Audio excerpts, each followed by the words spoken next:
Holcomb, and today I am going to be silent no more. It is very sobering to stand before you and confess the most grave sin I ever committed. When I was 16 years old, I met Steven Tyler at a rock concert in Portland, Oregon, and we began a 3-year relationship that ended in a horrific late-term saline abortion. I never dreamed that I would speak publicly about that horrible day, but when Steven made the account of my abortion public, I knew that I could be silent no more. My children found out about it. I had to sit down in my living room and tell my family, my children, that I had had an abortion, and it was a very sad evening. We shed a lot of tears, but my children were very loving and forgiving. I was at least 5 months pregnant when I was coerced into undergoing the saline abortion that I had.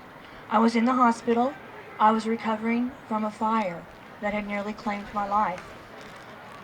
Originally, Steven had asked me to marry him, and I was looking forward to having my baby and beginning a family together.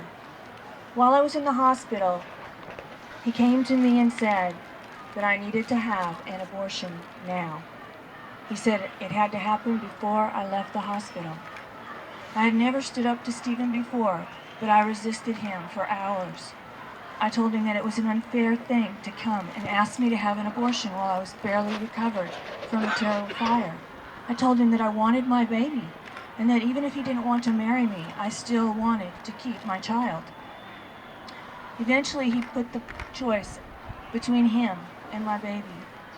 He told me that if I did not have the abortion, he would send me away. And I was so young and frightened that I caved in to pressure. As soon as I agreed to the abortion, I was quickly moved into another part of the hospital. The preparation I received for my abortion was a doctor that stood beside me with a needle out of my view, and he said, "Hold very still, or you could be killed or injured." I froze in fear, and before I could even ask him what he meant, he had stabbed my stomach with a needle, puncturing my uterus, and began to inject saline. He told me that my baby was dead. Steven told me that everything would be fine if I would just agree to the abortion, but that was a lie. Everything was worse after that abortion. Our relationship was never the same.